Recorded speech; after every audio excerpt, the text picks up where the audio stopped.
Welcome back to another video, everybody. In today's video, we are going to be tearing apart the engine bay and repainting it Mariner blue with some nice glossy clear coat, getting the engine bay rust-free and looking good. It's really not a hard days of work, but it is a time-consuming and annoying days of work. We have to remove everything, all of the wiring, all the brackets, all of the lines, all of the throttle cables, the headlights, the front bumper.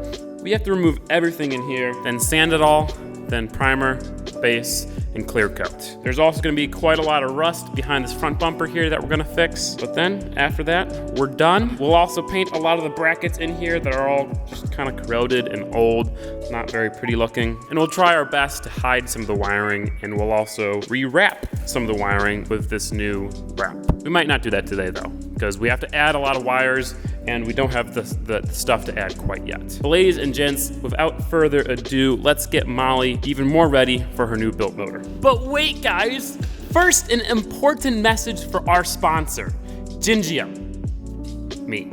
I'm sponsoring my own video. Do you guys want access to exclusive content and early access to every single video? Would you like to get your name in the credits of each video? Would you like to have access to exclusive live streams, which have not happened yet, but will be happening soon? Well, if you want any of those things, you can head over to Patreon and become a patron. Nowadays, Patreon is a huge support to this YouTube channel. All of the funds from Patreon go directly back into all the builds and directly back into the channel. Helps me out as a creator. It gives you guys some exclusive content. It's awesome. If you're interested in helping, like I said, go head over to Patreon. If not, that is totally fine. Just keep watching videos. If you're a Patreon supporter, you have to keep watching videos too though. Yeah, you can watch them twice. That's it. Just wanted to put this at the beginning of the video instead at the end. So let's resume. God, what a stupid sponsor, man.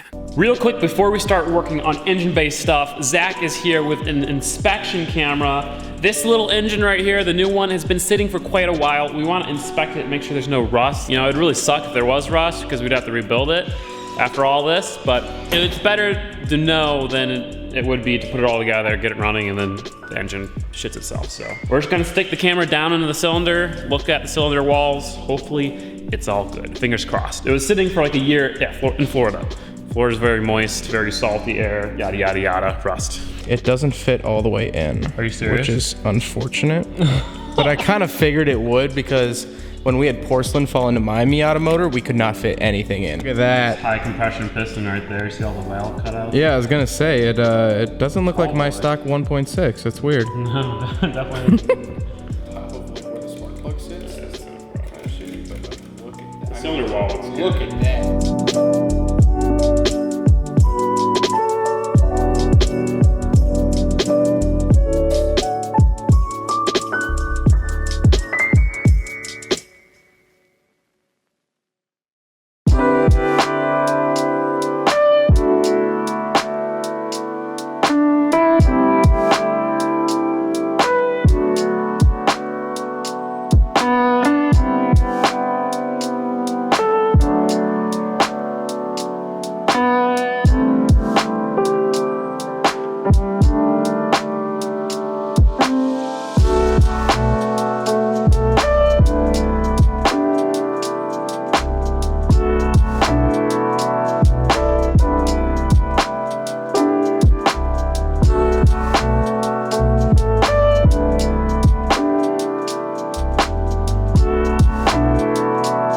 And just like that, the engine bay is all clear of everything. Pretty much everything. Classic Gingium move, leaving the wiring harness in.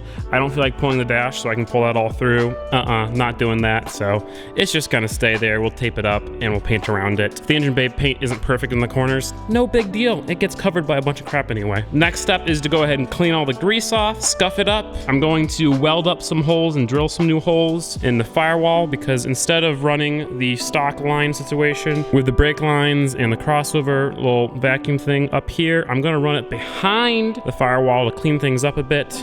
You know, I told myself I'm just gonna pull the motor, clean up the engine bay, paint it, and then drop the new one in. But of course, you know, now that we're here, we might as well take some time to make things look better, make things more unique, make things cleaner. So that's why we're gonna do that. Let's go ahead and do that right now, and then I will show you guys the paint that we're gonna be using.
right, another little update. The engine bay all cleaned, grease-free, scuffed up, empty. Everything is taped off. Everything is plasticed off. The rust has been fixed. So what we're gonna do is we're gonna go ahead and clean it one more time. Then we're gonna tack rag it. Then we're gonna primer it. Then we'll tack rag it again. Maybe sand it if we need to sand the primer. It is filler primer, so we can make things a little bit smoother if we want. Then base coat, then clear coat.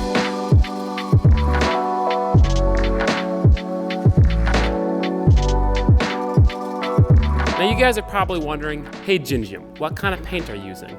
You're also probably thinking, hey Gingium, please, for the love of God, don't be using spray cans. Well, we're using spray cans. But this is not any old spray can, okay? For 5 spray cans, it was $130. Now, I guess the fact that they're expensive doesn't mean they're good, but in this case, it means they're better. We are using 2K spray cans. So this is a 2K clear coat, which means it's a 2-part paint, like real paint. I don't exactly know what the 2 parts are, but I'm pretty sure it just means that it's a real hardener in here. So this, once dry, should be as strong as real 2-part paint. The way these cans work, you shake it up, and then you crack open the little bottom bottle, and then you shake it up some more, and that mixes the 2 parts. The reason why most spray paints aren't 2 parts is that as soon as you mix the 2 parts, you kind of have to use the whole can. It only has a shelf life of 48 hours after you mix the 2 parts. Before I got these spray cans, I did a little bit of research on getting a spraying setup, but in order to use a HVLP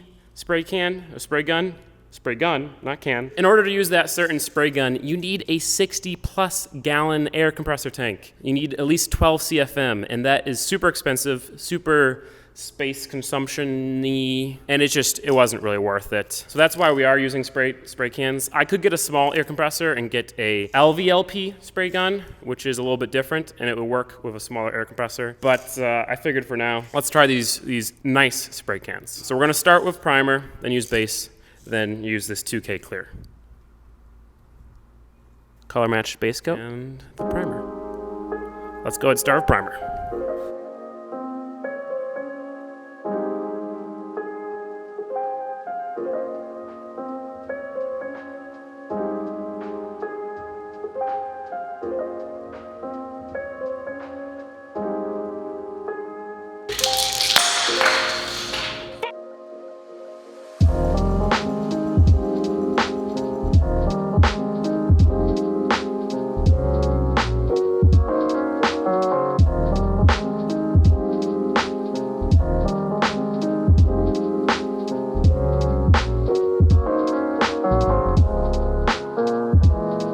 Unfortunately, ladies and gentlemen, things aren't going so well. This primer, big waste of $18. Honestly, the last time I painted an engine bay, well, not really. When I painted the drift truck, I was like, I'm gonna try a new primer. That turned out shitty. This time I was like, I'm gonna try a new, more expensive primer. It's kind of the same thing. Here's the problem. The problem is that the engine bay, it's not a flat surface.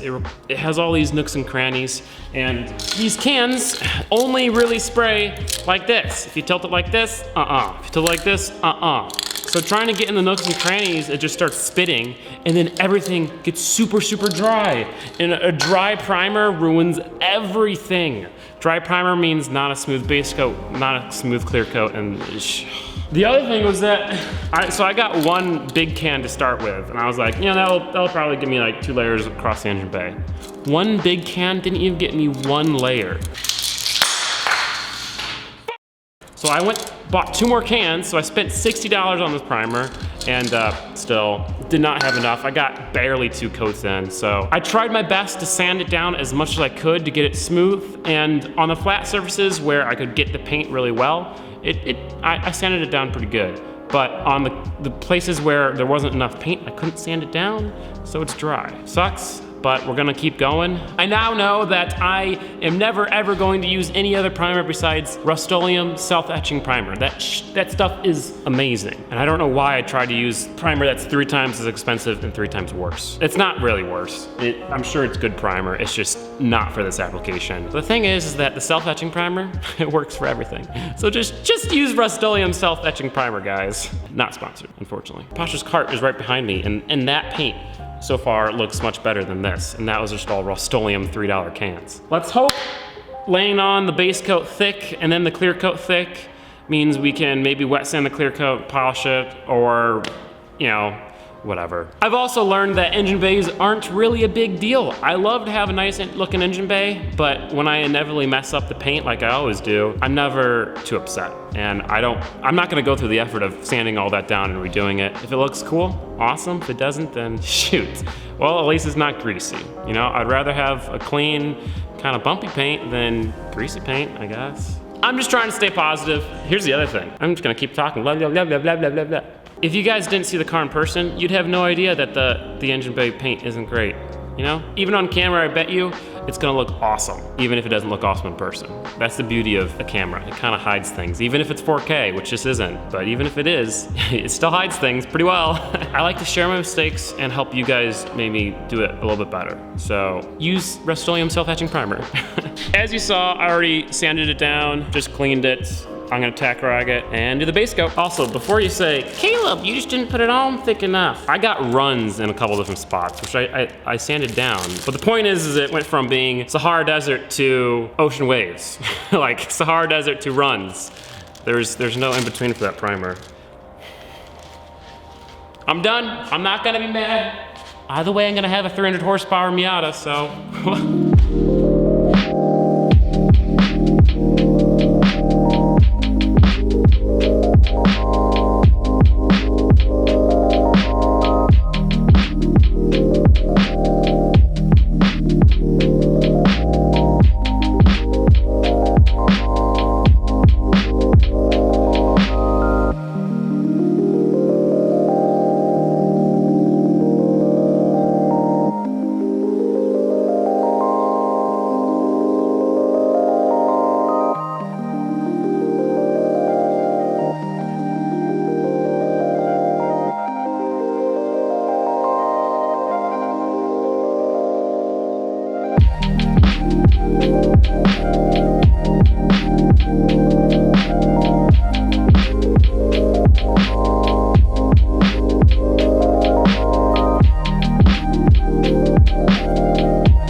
Well, even after the primer issues that we had yesterday, the results, I think, are really good. This is after it drying for about 12 hours. It's super wet, it's super glossy, and the cool thing is it feels like real paint, and there's not a single dry spot that I can see, and no runs. It turned out pretty dang good. The corners are a little dry, but wow, I'm really happy with the results. Now there is more orange peel and there's more dust in the paint than what it was before, but before it was super dull, it was scratched up. This looks so much better. I'm really glad we went with Mariner Blue instead of trying to do some other color. Gonna go ahead and take off some of the plastic and then call it there.